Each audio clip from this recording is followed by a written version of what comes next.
بسم الله والحمد لله والصلاة والسلام على من لا نبي بعده وعلى آله وأصحابه ومن اتبعهم بإحسان إلى يوم الدين أما بعد السلام عليكم ورحمة الله وبركاته.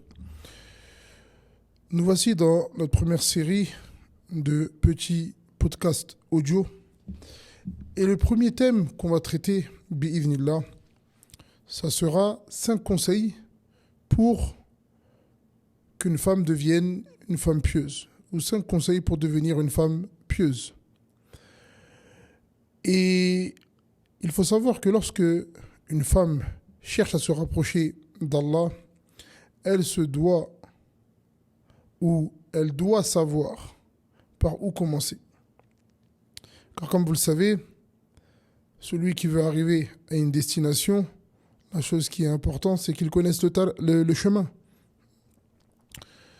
Et ce chemin ne se trace pas à l'aveugle, ni selon les émotions ou les tendances. Il se construit avec science, sincérité et discipline. Et la meilleure voie, c'est celle qu'ont suivi les premières générations, comme ceci est connu. C'est pour ça que, hommes comme femmes, nos modèles, nos exemples doivent être les compagnons du prophète alayhi salatu wassalam. Bien évidemment, le meilleur des hommes, c'est le prophète alayhi salatu wassalam. Et après lui, c'est ses compagnons bien guidés. Donc, ce qui est demandé à hommes comme femmes, c'est de suivre le Coran et la Sunna avec la compréhension des pieux prédécesseurs. Donc, bien évidemment, il y a plus de 5 points pour pouvoir être, entre guillemets, une femme sur le droit chemin. Mais on s'arrêtera aujourd'hui sur 5 points et on continuera notre série avec d'autres sujets en lien avec ça. Donc la première chose, commencer par la correction de la croyance. Et comme vous le savez, le plus important, c'est at-tawhid. Et pourquoi est-ce qu'on commence par cette chose-là ? C'est une chose qui est importante, où il est important de comprendre le pourquoi. On commence par le tawhid, parce que si tu trouves quelqu'un qui adore Allah pendant 20, 30, 40 ans, qui prie, qui jeûne, qui fait le hajj, qui fait des aumônes, et à côté de ça, il adore autre qu'Allah, il invoque autre qu'Allah, toutes les actions précitées ne lui serviront à rien. D'où l'importance de commencer par le plus important, c'est-à-dire corriger notre tawhid. Ensuite, celui qui aura un tawhid clair, ancré, si après ça, il y a des erreurs ou des manquements, comme le prophète alayhi salatu wassalam, il a dit, celui qui meurt sans associer à Allah quoi que ce soit, il rentrera au paradis. Donc c'est ça. C'est là où est-ce qu'il y a tout le bonheur. Donc, le fondement de toute piété, c'est une croyance saine. Et comme on l'a dit, sans tawhid, les œuvres n'ont aucune valeur. Il faut connaître Allah selon ce qu'il a révélé de lui-même, affirmer son unicité, rejeter toute forme d'association, croire en ses noms et attributs sans déviation. D'accord ? Et aujourd'hui, comme vous le savez, avec les réseaux sociaux, il y a de plus en plus de personnes qui viennent avec des croyances égarées. D'accord ? D'où l'importance aux musulmans aujourd'hui d'apprendre la bonne croyance et de s'y attacher. Ça, c'est ce qui est en lien avec le premier point, d'accord ? Être ancré, être ferme sur le tawhid. L'imam Ahmed, il nous disait, rahimahullah, les fondations de la religion sont le livre d'Allah, la sunna du prophète, alayhi salatu wassalam, et ce sur quoi étaient les compagnons. D'accord ? Ensuite, la chose qu'on peut rajouter, c'est connaître sa croyance. Et ceci n'est pas un luxe, c'est une nécessité, une obligation. Et cela ne s'improvise pas. On apprend avec les savants, avec les livres fiables. Les savants fiables et les livres fiables. C'est pas toute personne qu'on appelle shir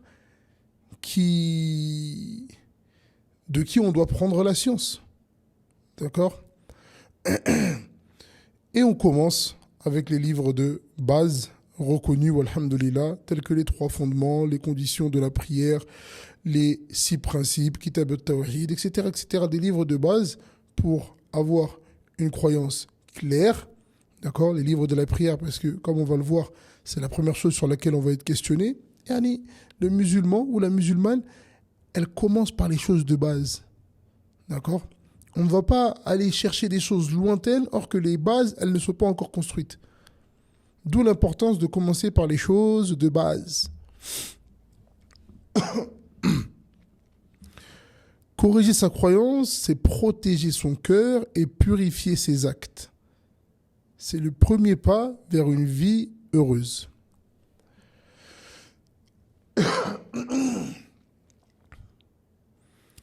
Le deuxième point qu'on peut citer, c'est le fait qu'elles doivent être rigoureuses dans les obligations. Rien ne remplace les piliers de l'islam. Celui qui veut avancer dans sa foi commence par ce que Allah lui a imposé.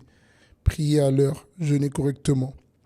Et si on parle de la femme, porter des habits légiférés. Aujourd'hui, on va dire des habits parce que lorsqu'on dit le jilbab, il y en a, ils nous disent que oui, mais on peut porter d'autres habits qui sont légiférés, mais ça ne s'appelle pas des jilbab taïb. Nous, lorsqu'on dit le hijab ou le jilbab, c'est pour donner un nom. D'accord ? Bien évidemment, ce qui est voulu, c'est le fait de porter des habits légiférés. Éviter les interdits. Être droite dans sa langue et ses actes. Abdullah ibn Mas'ud, radiyallahu anhu, il nous dit, le croyant regarde ses péchés comme une montagne, prête à lui tomber dessus, alors que l'hypocrite les voit comme une mouche qu'il chasse de la main, comme ça, avec un geste de la main. Donc, celui qui a un cœur réellement saint, il sait qu'il n'est qu'un serviteur faible qui fait des péchés. Et lorsqu'on lui fait le rappel, il l'accepte avec douleur.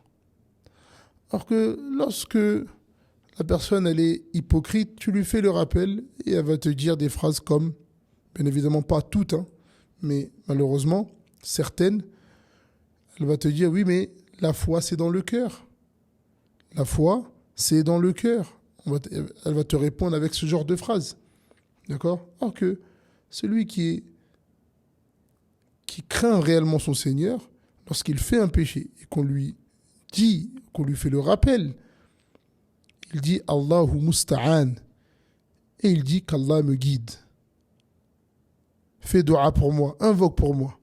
Ça, c'est une personne qui veut la guider. Mais la personne qui est en train de faire un péché clair et qui te dit des phrases comme la foi c'est dans le cœur, on craint pour lui.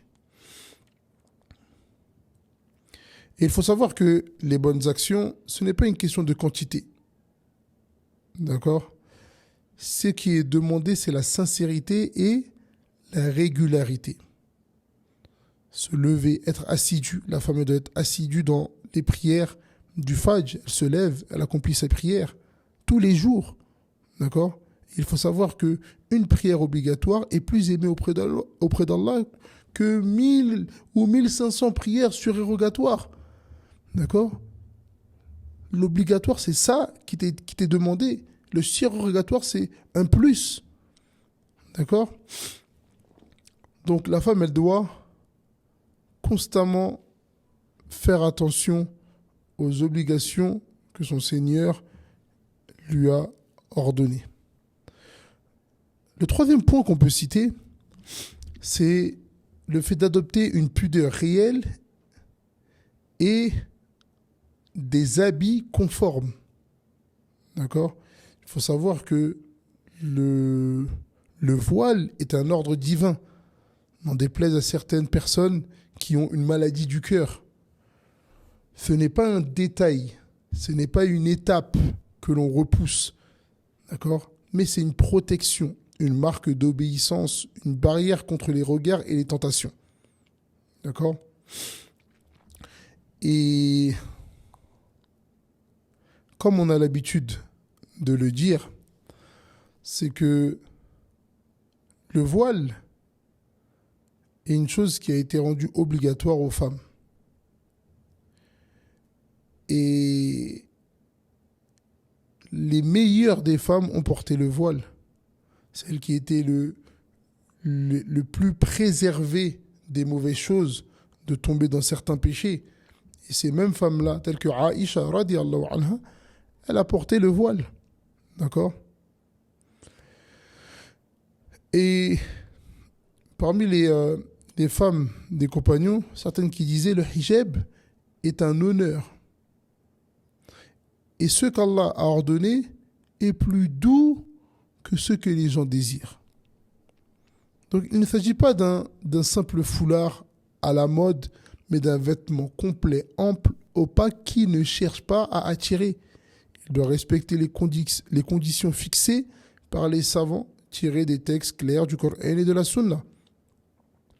Et au-delà du vêtement, la pudeur doit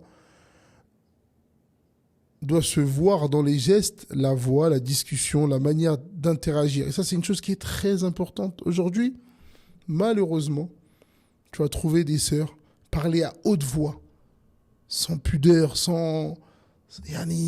comme si c'était des hommes.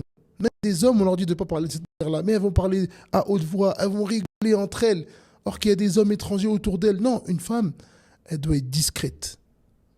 Elle doit être discrète. Lorsqu'elle sort de son foyer, elle est discrète. Elles peuvent rigoler, il n'y a pas de souci. Mais une femme, elle doit être discrète. D'où l'importance de regarder le comportement des femmes du prophète, alayhi salatu wassalam, lorsqu'elles étaient à l'extérieur. Les femmes des compagnons, lorsqu'elles étaient à l'extérieur, lorsqu'elles étaient à la maison. Ne regardez pas ces influenceuses ou ces influenceuses tiktokeuses qui, même celles qui portent le voile, ne les prenez pas en exemple. Ne les prenez pas en exemple. Vos exemples, ils sont derrière. Ces femmes-là, inna lillahi wa inna ilayhi raji'un. Et le voile, wallah, c'est une bonne chose. C'est une bonne chose et c'est une préservation pour la femme. Et ne vous faites pas avoir par ces fous avec qui certains des musulmans vivent, que ce soit en France ou en Belgique.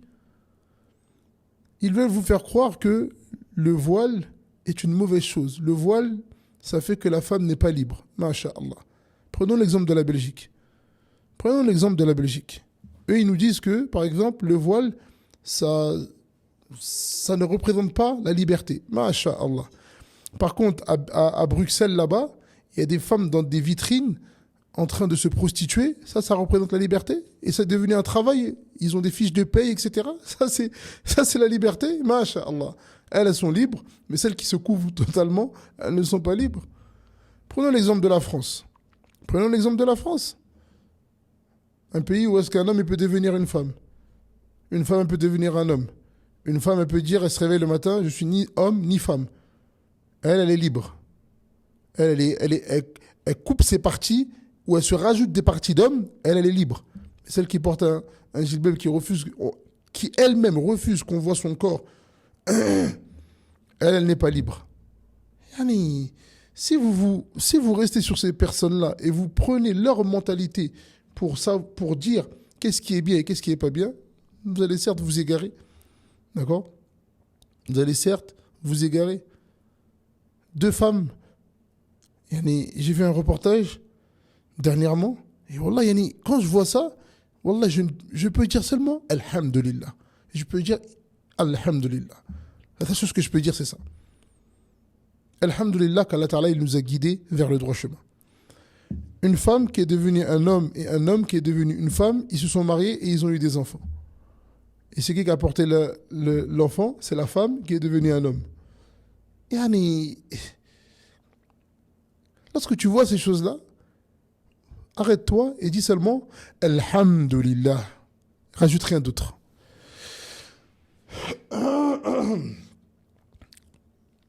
Le quatrième point, le fait de se préserver des tentations et des innovations. Comme on l'a dit un peu plus haut, la foi peut être détruite en silence par des choses qu'on pense légères. Une série, une musique, une discussion inutile, une compagnie mauvaise.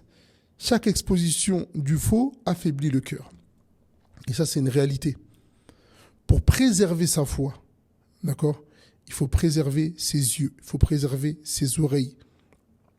Il faut faire attention avec qui on marche. Tu marches avec une mauvaise personne, cette personne-là, elle va déteindre sur toi.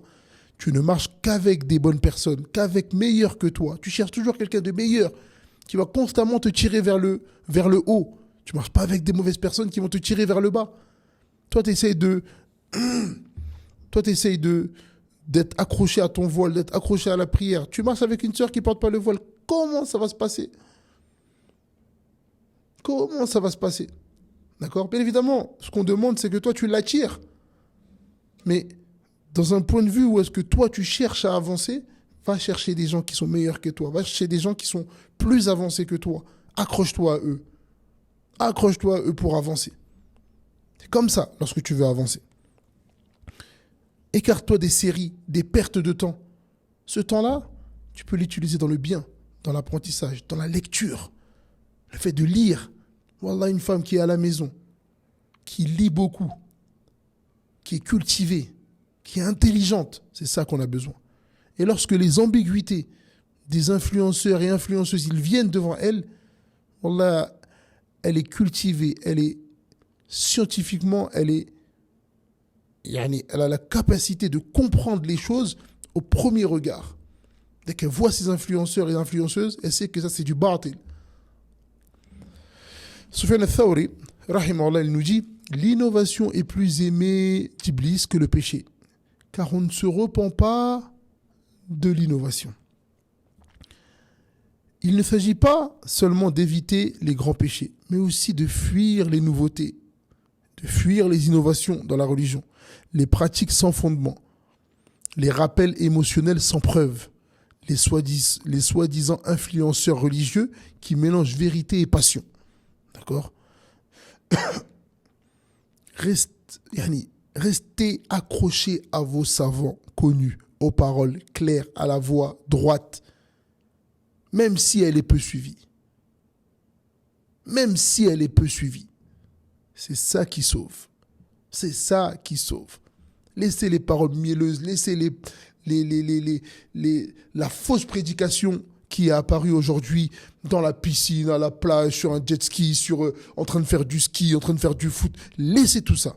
Restez accrochés à votre religion, avec les paroles des savants, claires. Et le dernier point, le cinquième, faire de son foyer un lieu d'adoration. Car comme vous le savez, le meilleur endroit pour la femme, c'est son foyer, là où est-ce qu'elle est préservée, là où est-ce qu'elle doit trouver le repos. Donc elle doit faire de son foyer un lieu d'adoration. Le foyer n'est pas un lieu secondaire dans la vie de la femme musulmane. C'est un lieu d'effort, d'éducation, d'adoration, de stabilité, comme on l'a dit.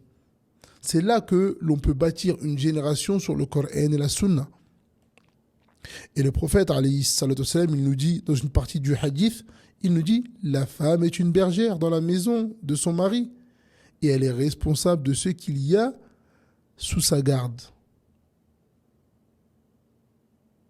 D'accord? Même lorsqu'on est discrète, cachée, peu visible socialement, on peut être on peut avoir une place immense auprès d'Allah, si l'on remplit ses responsabilités avec sincérité et piété. L'organisation du foyer, l'éducation des enfants, l'obéissance du mari dans le bien, la patience dans les épreuves, tout cela peut être une cause d'entrée au paradis.